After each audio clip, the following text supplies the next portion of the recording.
Hello guys, नमस्कार, आदाब, सत श्री अकाल। स्वागत है आप सभी का आपके अपने यूट्यूब चैनल एजुकेशन ज्ञान मैथ्स में।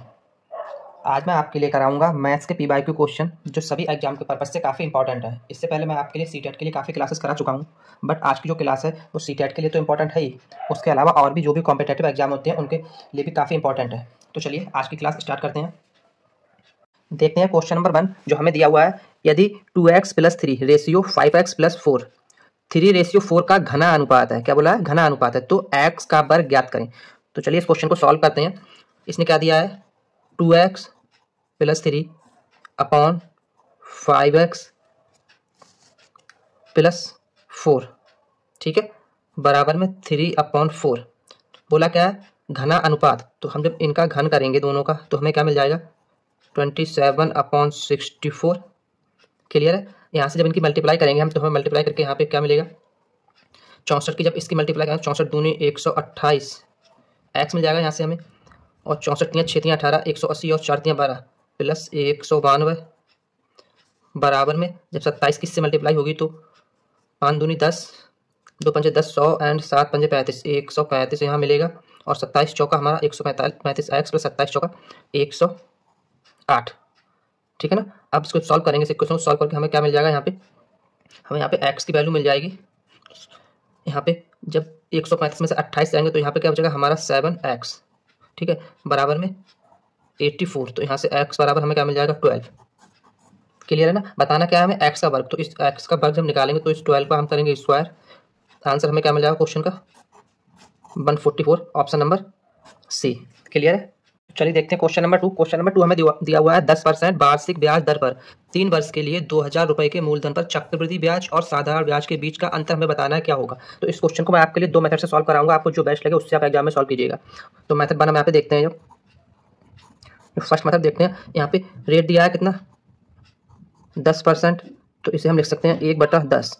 जो हम फ्रैक्शन वैल्यू में लिखते हैं तो इसमें मैं आपको बताऊंगा ये जो नीचे हमें मिलता है वो हमारा क्या होता है? प्रिंसिपल, ठीक है। जो नीचे वाला होता है वो हमारा मूलधन होता है और जो ऊपर मिलता है हमें ये हमारा इंटरेस्ट होता है। क्लियर है ना। जो नीचे मिलता है मूलधन, ऊपर जो मिलता है वो इंटरेस्ट होता है, ठीक है। अब यहाँ पे क्या है कि 10 रुपये का जो मूलधन है इस पे हमें ब्याज कितना मिल रहा है? 1 रुपये। कुल कितना दिया है? 2000 रुपये। तो 2000 रुपये हमें ब्याज कितना मिलेगा? 10 से डिवाइड करेंगे तो क्या मिलेगा हमें? 200 रुपये। मतलब 1 साल का 2000 पे 200 रुपये मिल रहा है। टाइम कितना दिया है? 3 वर्ष। तो 3 वर्ष का कितना मिलेगा? 600 रुपये। अब जब CI निकालना है हमारे लिए, CI को हम कैसे निकालेंगे? ट्री मेथड से यहाँ पे निकालेंगे। ट्री मेथड कैसे निकालेंगे? 1 2 3 साल का निकालते हैं तो 1 साल के ब्याज कितना है? 200 है। जब दूसरी साल में आएंगे तो 600 का तो 200 ब्याज रहेगा, लेकिन इस 200 कितना 20 और बढ़ जाएगा। जब तीसरे साल के लिए आएंगे तो 2000 का तो 200 ब्याज रहेगा। अब इस 200 का 20 हो जाएगा, इस 200 का भी 20 हो जाएगा और इस 20 का ब्याज कितना हो जाएगा? 2 रुपये 10% के हिसाब से। तो जब इस सबको हम ऐड करेंगे तो टोटल हमें ऐड करके CI यहाँ पे कितना मिलेगा?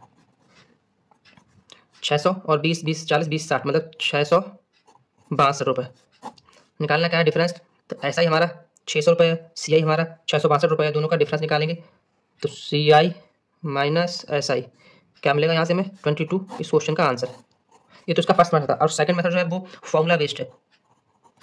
इसका जो सेकंड मेथड होता है वो होता है हमारे लिए CI माइनस SI। अगर दोनों का डिफरेंस निकालना है तो उसके लिए एक बेसिक सा फॉर्मूला होता है जो मैं आपको बताऊंगा। फॉर्मूला हमारा होता है PR² अपॉन 100 का स्क्वायर ब्रैकेट में 3 + R अपॉन 100। क्लियर ना। ये हमारा, अगर आपको ये सब नहीं करना तो सीधा इस फॉर्मूला में वैल्यू पुट कीजिएगा और आंसर मिल जाएगा। P कितना? 2000, R की कितना 10 है तो यहाँ पे कितना होगा? 100 अपॉन में 100 × 100 3 + R की जब 10 रखेंगे तो यहाँ क्या मिल जाएगा? 1/10। 100 कट जाएगा तो यहाँ से हमें क्या मिल जाएगा? 2000 गुणा ये मिल जाएगा 31/100 और 10 की मल्टीप्लाई होगी तो 1000 यहाँ हो जाएगा। 3 0 कट जाएंगे और 31 दूनी 62 रुपये, जो हमें क्या मिल जाएगा? इस क्वेश्चन का answer option number B. Clear है। जो भी आपको बेस्ट लगे वो मेथड आप एग्जाम में अप्लाई करें। नेक्स्ट क्वेश्चन दिया है एक्स के पास बैंक खाते में 100 रुपये 82 पैसे का शेष है। 74 रुपये 35 रुपये जमा करने पर और 50 रुपये 17 पैसे निकालने पर के बाद वह अपने बैंक बैलेंस के साथ 5 रुपये के कितने चॉकलेट खरीद सकता है? अच्छा क्वेश्चन है, ठीक है। तो चलिए इसे सॉल्व करते हैं। उसके पास अभी बैंक खाते में कुल कितने रुपए हैं? 100 रुपये 82 पैसे हैं उसके पास। उसने 74 रुपये 35 पैसे उसमें और डाल दिए। 74 रुपये 35 पैसे उसमें डाल दिए। कुल उसमें बैंक खाते में कितने हो गए अब यहाँ पे? तो उसके खाते में हो जाएंगे 8 और 2 10, सॉरी 5 और 2 7 और 8 और 3 11 और 1 12, ठीक है, 5 और 2 7, 8 और 3 11 का 1, और यहाँ आपका 1 बढ़ जाएगा तो 175 रुपये 70 पैसे उसके पास हो गए, ठीक है। आगे उसने क्या किया, आपने बैंक हाँ जमा करके और 50 रुपये 17 पैसे निकाल लिए। अब इसमें से उसने कितने 50 रुपये 17 पैसे निकाल लिए, तो क्या बचेगा इसमें 125 रुपये, ठीक है। उसके खाते में आप करेक्ट कितने लगाए 125 रुपये लगाए, तो इन 125 रुपये को उसने 5 रुपये वाली चॉकलेट खरीदी, तो 5 से कर देंगे डिवाइड, तो कितनी चॉकलेट खरीद पाएंगी 25, जो क्या होगा हमारा इस क्वेश्चन का answer option number C. Clear है। वीडियो को लाइक कीजिए, शेयर कीजिए और चैनल को सब्सक्राइब जरूर कीजिए ताकि ऐसे ही शानदार क्वेश्चन मैं आपके लिए कराता रहूं। तो चलिए सॉल्व करते हैं क्वेश्चन नंबर 5 जो हमें दिया है, वह छोटी से छोटी संख्या कौन सी है जो 12, 20 और 24 द्वारा विभाजित किए जाने पर प्रत्येक दिशा में शेष 8 ही बचाता है। तो अगर ऐसा क्वेश्चन आपको एग्जाम में मिलता है तो हमें करना क्या होता है, अगर उसने छोटी से छोटी संख्या बोला है तो आपको जो भी संख्याएं दी हैं उनका हम क्या एलसीएम निकाल लेते हैं। तो चलिए अगर यहाँ पे एलसीएम निकालते हैं तो 12 के अगर हम फैक्टर करते हैं तो 2 से कट जाएगा, 6 बचेगा, फिर 2 से कट जाएगा, फिर 3 से कट जाएगा। जब 20 के फैक्टर करेंगे तो ये हमारा 2 से कटेगा, 10 बचेगा, फिर 2 से कट जाएगा, फिर 5 से कट जाएगा। फिर यहाँ पर 24 है, अगर 24 का फैक्टर करेंगे तो 2 से कटेगा, 12 बच जाएगा, फिर 2 से कटेगा, 6 रहेगा, फिर 2 से कट जाएगा, 3 से कट जाएगा। तो एलसीएम निकालने को हम क्या करते हैं, मैंने आपको बता रखा है प्रीवियस वीडियो में, जो भी है जिनका लिंक मैं आपको इस वीडियो के डिस्क्रिप्शन में दे दूंगा। मैंने जो एलसीएम एससीपी क्लास कराई है, यहाँ हम एलसीएम के लिए क्या करते हैं, जो भी कॉमन होता है वो हम उठा लेते हैं। 2 कॉमन है, फिर यहाँ पे फिर से एक 2 कॉमन है, 3 यहाँ एटलीस्ट 2 में कॉमन होना चाहिए, तो 3 2 में कॉमन है, फिर जो बचता है वो उठा लेते हैं 5 और 2, 5 और 2 इनकी जब मल्टीप्लाई कराएंगे तो 2 पंजे 10, 10 तियाँ 30, 30 दूनी 60 और 60 दूनी 120। तो एलसीएम निकल के क्या आ जाएगा यहाँ पे 120, एलसीएम आ गया। करते क्या है, ऐसे क्वेश्चन में बोलता है जो बोलता है मतलब शेष बचेगा उसको हम जो एलसीएम निकल के आता है उसमें कर देते हैं ऐड। तो जब 8 इसमें ऐड करेंगे तो हमें आंसर क्या मिल जाएगा 128, ठीक है ना। ये क्या होगा हमारा इस क्वेश्चन का answer option number B. Clear है। नेक्स्ट क्वेश्चन नंबर 6 दिया है, सबसे बड़ी 5 अंकों की संख्या और सबसे छोटी 4 अंकों की संख्या के बीच का अंतर ज्ञात कीजिए। सिंपल सा क्वेश्चन है, ऐसे भी क्वेश्चन में एग्जाम में देखने को मिल जाते हैं कभी कभी। तो सबसे बड़ी 5 अंकों की संख्या क्या होगी, 5 बार हम 9 लिख देंगे, 4 5, ये सबसे बड़ी 5 अंकों की संख्या होगी। और सबसे छोटी 4 अंकों की संख्या क्या होगी, 1 लिख के उसके पीछे 3 जीरो लगा देंगे। इनका अंतर निकालना है तो इसमें से माइनस कर देंगे, यहाँ 9 बचेगा, ठीक है। फिर 9 ट्रिपल 9, तो ट्रिपल 9 हमारे कितने, एक यहाँ ट्रिपल 9 यहाँ ट्रिपल 9, ठीक है। आगे और देख लेते हैं, तो 9 में से एक जगह यहाँ 8 बचेगा और 9, तो 98,999 हमारा क्या होगा इस क्वेश्चन का answer option number C. Okay. Next question number 7 में बोला है, एक परीक्षा में एक छात्र ने 85% अंक प्राप्त किए, 4 विषयों में उसके अंक 79, 81, 88 और 94 थे, 5वें विषय में अर्जित अंक ज्ञात करने हैं। तो उसने 85% ज्ञात किए हैं, तो जब हम यहाँ पे उसके कुल मार्क्स निकालेंगे उसने कितने प्राप्त किए, तो क्या करेंगे 85 मल्टीप्लाई बाई 5, क्योंकि कुल 5 सब्जेक्ट थे ना, तो हमें उसने कितने 55 25 5 और 5 8 40, 425 उसने कुल नंबर, ये तो परसेंटेज हम निकालते हैं, बोर्ड में निकाल कुल 425 मार्क्स उसने प्राप्त किए। अब इन सबको जब ऐड करेंगे 79, 81, 88 और 94, तो इनको ऐड करने पर हमें मिलेगा यहाँ पे 342। सबको ऐड करके निकालना क्या है 5वें विषय का, तो 5वें विषय का निकालेंगे तो कैसे निकालेंगे 425 में से माइनस कर देंगे हम कितना 342, जो हमें मिलेगा वो क्या 5वें विषय का अंक मिल जाएंगे। तो 5 में से 2 जाएंगे 3, और यहाँ 42 में से 34 जाएंगे तो कितने 8, मतलब 83, कितने 83 मार्क्स उसे 5वें सब्जेक्ट में मिले। तो ऑप्शन नंबर ए इसका हमारा आंसर हुआ। क्लियर है। नेक्स्ट क्वेश्चन नंबर 8 हमें दिया है, 30% और 10% की 2 अनुक्रमित छूट देने के बाद एक वस्तु 945 में बेची गई, वस्तु की लागत मूल्य ज्ञात करें। तो इस क्वेश्चन को हम सॉल्व कैसे करेंगे, किसी भी वस्तु की जो लागत मूल्य होती है वो कितनी होती है 100%, छूट कितनी यदि 30% और 10% की तो जो नेट हमने छूट दी है वो कितनी दी है, उसका फॉर्मूला होता है x + y minus x by upon 100।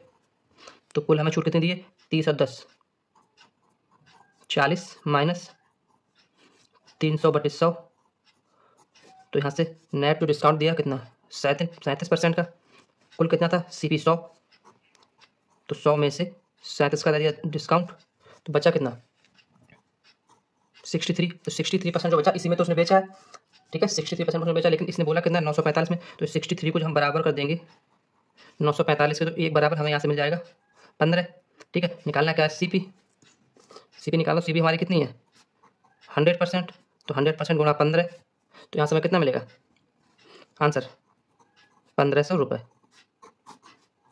Clear है ना, ऑप्शन नंबर बी।